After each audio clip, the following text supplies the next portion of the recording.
अपने गीत, उन्होंने तो अपना अनुभव करके बात कही है, तुम झूठे गीत गाते हो, तुम इधर उधर से काट के दो बात जोड़ते हो। तुम्हारा अनुभव क्या है उसमें? तुम्हारा अनुभव क्या है? बीती है, जिसके साथ बीतती वो कह सकता है, तो उसके लिए प्रमाणिक है।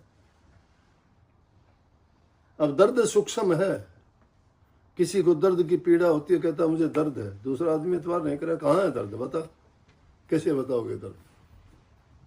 दर्द कोई फोड़ा फुंसी नहीं है, दर्द कोई स्वेलिंग सोजिश नहीं है पता लग जाए, दर्द कोई लाल पीला काला नहीं है कि दिखाई दे जाए।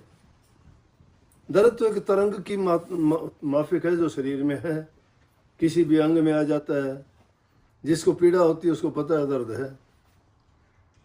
परमात्मा भी इसी प्रकार से हमारे अंदर रम्या हुआ है, रोम रोम में है। एक बार महात्मा के साथ जिद कर ली एक आदमी ने, क्या आप कहते हो ये है वो है परमात्मा, कहाँ है परमात्मा?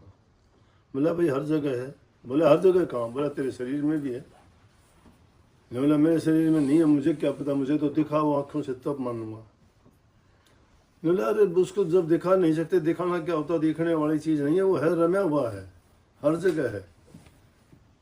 बोले मैं नहीं मानता, बताओ मुझे, मनाओ मुझे, मुझे जब तक नहीं मनाते मैं नहीं मानता इस चीज को। महात्मा के पास चिमटा पड़ा था, गुस्से में आके उसको एक मारा, दो मारे, वो चिल्लाने लगा। बोला कि मुझे मारा आपने, ये किया वो होगा। बोले क्या हो गया? बोले मुझे दर्द होता है। बोले कहाँ होता है? बोले कि हमारे यहाँ होता है। बोले कि ना, दिखा कहाँ है दर्द, दिखा कहाँ दर्द? राजा के पास चले गए। बोला भाई क्यों मारा इसको? बोले जी इस तरह से जिद करता था, ये करने लगे कि मैं नहीं मानता, मुझे मना। बोले मनाने का और क्या तरीका था, मूर्ख आदमी को कैसे समझाऊं मैं? सारे प्रयास किए मैंने, कुछ कुछ कह के इसको समझाने को है, लेकिन ये फिर भी जिद करता रहा। तो मैंने तो इसको ये अनुभव कराने के लिए ऐसा किया। बोला बता भाई क्या होता है तेरे को? बोला जी दर्द होता है। बोला दर्द दिखा कहाँ है? बोला है अंदर में, दर्द कैसे दिखाऊं मैं? तो मैंने बोला राम कैसे दिखाऊं तुझे मैं? जिस प्रकार से तुम उस दर्द को नहीं दिखा सकते, इसी प्रकार से बार परमात्मा को नहीं पा सकते। उसको पाना चाहते हो, देखना चाहते हो, उनके अंदर मिलना चाहते हो, उनका दीदार करना चाहते हो, तो उनकी कृपा तो हमेशा बरसती है, हमेशा बरसती है। हम चूक जाते हैं, साक्षात भी हमें दिखाई देते हैं, कभी ये ना सोचो, साक्षात दिखाई देते हैं, अनेक बार दिखाई देते हैं। जब तुम्हारे साथ कोई ऐसी दुर्घटना होती है, किसी न किसी रूप में आके तुम्हारी आके जो मदद कर जाता है, तुम उसको जानते तक नहीं हो, वो कौन होता है? वो किसी इंसान के रूप में आ जाता है, किसी बच्चे के रूप में आ जाता है, कभी किसी अनजान मुसाफिर बन के आ जाता है, कभी कुछ किसी हिसाब से आके तुम्हारी मदद करता है। तुम्हें पता तक नहीं लगता कि ये कैसे हमारी मदद कर दी, और वो करके चला गया। आप इतने ही कहते हुए कि नेक इंसान आया था, उसने हमारी मदद की। अगर तुम्हारी आंखें उसको देखने वाली, पहचानने वाली होती, तो तुम जान जाते कि बिना स्वार्थ के कोई आके हमारी मदद करके गया कौन हो सकता है। इसीलिए दर्द और पीड़ा में, तकलीफ में जब उसको याद करते हो आता है वो, लेकिन हमारी वो दृष्टि नहीं है, हमारी दृष्टि में वो शक्ति नहीं है उसको पहचान पाए। फिर बाद में बताते हैं कि ओह ऐसा हुआ। अरे तुलसीदास जी ने रामायण लिखी ना, उनको भी श्री राम के दर्शन हनुमान जी ने करवाए, और श्री रामचंद्र जी कई बार उनको दिखाई दिए, फिर भी नहीं पहचान पाए। आखिर में हनुमान जी कहने लगे थे, तुलसीदास जी अगर दर्शन करना चाहते हो ना, तो चित्रकूट के घाट पर वो आएंगे और उस टाइम देख लेना। तुलसीदास जी भी सारे प्रयास कर लिए, जिन्हें रामायण लिखी पूरी। रामायण लिखते वक्त उनकी आंखों के सामने पूरे नज़ारे होते थे, वो जंगल, वो जिनमें माता सीता, लक्ष्मण, श्री रामचंद्र जी घूमे, उनके हालात सब दृश्य देखते हैं। वो पेड़ पौधे, वहाँ के राक्षस, उनके कर्म, वहाँ के वो सोने का हिरण और रावण का आना, माता सीता को ले जाना, जब रामायण लिखते थे सब नज़ारे उनकी आंखों के सामने आए। इसीलिए तो रामायण पूरी लिख दी उन्होंने। किसने बताई उनको? सारे दृश्य उनकी आंखों के सामने थे, एकाग्रचित। और वही लिखते लिखते कहने लगे श्री राम के दर्शन नहीं हुए मुझे, हनुमान जी बोले हो जाएंगे। हनुमान जी भी बड़ी तबीयत से मिले। कहते हैं कि एक जंगल में कोई मूर्ति थी, उसकी तुलसीदास जी उस पानी डाल दिया करते, उसमें राक्षस पैदा हुआ। बोला कि भाई प्रकट हुआ, बोला क्या आपने मेरी बड़ी कदर की बताओ।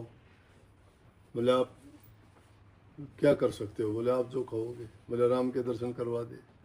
बोले मैं तो नहीं करवा सकता, हनुमान जी करवा सकते हैं, ये ताकत और किसी में नहीं है। बोले हनुमान जी के भी नहीं होते हैं, वो कहाँ मिलेंगे। बोले आप जो कथा करते हो ना श्री राम की, जो आदमी सबसे पहले आके कथा में बैठता है और सबसे आखिर में उठ के जाता है, वो हनुमान जी कल पहचान कर लेना। तो तुलसीदास जी कथा करने के लिए गए तो देख लिया कि सबसे पहले एक आदमी आके बैठ गया, ऐसे ही भोला ढोला सा बूढ़ा बाढ़ा सा आम आदमी। देख लिया। पूरी कथा जब होली चलने लगा तो सब उठ के चले। वो सबसे लास्ट में उठ के जब चला, तुलसीदास जी ने पैर पकड़ लिए। बोले कि हनुमान जी। बोले कह रहे क्या करता है, तो मेरे पैरों में दर्द करे बूढ़ा आदमी। बोला ना ना, मेरे से आप छिप नहीं सकते, आप हनुमान जी हो। प्रकट होके बोले क्या बात है बोल। बोला श्री राम के दर्शन करवा दो। बोले मेरी भी सामर्थ्य नहीं है मैं उनके दर्शन करवा दूँ। हाँ मैं तरीका बता दूंगा। बोला क्या। मेरा चित्रकूट के घाट पर आपको मिलेंगे, वो पहचान लेना। बोला बिना देखे पहचान कैसे होगी। चलो तुलसीदास जी गए वहां चित्रकूट के घाट पे, देखते रहे, इंतजार करते रहे। कब देखा तो दो राजकुमार और घोड़ों पे सवार होके बड़े जा रहे हैं। देखे, बोले कि वो तो कह रहे थे 24 घंटे में जरूर आते, आए तो कौन। फिर वे हनुमान जी के पास गए। हनुमान जी आए तो नहीं, आप कहो तो 24 घंटे में। मेरे दो लड़के घोड़ों पे आए थे। बोले हाँ। बोले आप नहीं पहचान पाओ तो मैं क्या करूं। इसलिए वो हमारे सामने आते तो भी नहीं पहचान पाते। फिर मौका आया, फिर ऐसे ही देखा तो कोई कुछ कहता है, कोई कुछ कहता है। ये तो कहते हैं कि उस दिन भी नहीं देख पाए। फिर वहाँ बैठ के कि चलो, एक बुढ़िया माता थी, वो चंदन घिस रही थी। बोले ले माता जी मैं आपकी मदद करूँ। तुलसीदास जी वहाँ चित्रकूट के घाट पर चंदन घिसने लगे तिलक करने के लिए। तो श्री रामचंद्र जी भी जब आए, अब श्री राम का ही सुमरण करता है रात दिन। अब जिसको याद करे वो आता तो है ही उसके पास। उसने श्री राम ने भी सोचा बहुत हो चुका। उसकी तरफ जब आने लगे, छोटे बालक का रूप धार के पंडित का, और आगे तुलसीदास चंदन घिस रहे थे। वो बूढ़ी माँ थी, वो कुटिया के अंदर थी। और जब कहने लगे कि भाई मुझे भी तिलक कर दो, तो चंदन से जो भी आता था करवाता, तिलक करते थे। तो श्री राम को तिलक किया। फिर भी उसको ये लगा कि भाई ओके। जब हनुमान जी ने बात कही कि चित्रकूट के घाट पर लगी संतन की भीड़, तुलसीदास चंदन की शर तिलक कर रघुवीर। जब पैर पकड़े, बोला असली रूप दिखा दो, बहुत दिन हो गए। जब श्री रामचंद्र जी ने उनको दर्शन दिए, कहने का मतलब वो तो मिलते तो हैं जिसको याद करते हो। अरे जिसको याद करते हो थोड़ी नींद आराम कर देता है, सपने में आ जाता है, नहीं आता क्या। तो जिसको सच्चे मन से याद करोगे वो क्यों नहीं आएगा। इसीलिए संतों ने कहा कि नाम का सुमरण करो, अभ्यास करो, ध्यान करो। दुनियादारी की चीज़ों को जितना ध्यान करते हो, जो तुम्हारा सिर्फ पेट भरने जिस जीवन तक संबंध रखती है, उस चीज़ को याद करो जो तुम्हें जन्म जन्मांतर तक के लिए मालो माल कर देगा। जन्म मरण के रोग दुख तकलीफ पीड़ा से छुटा देगा, इस जन्म मरण के बंधन से मुक्त करा देगा।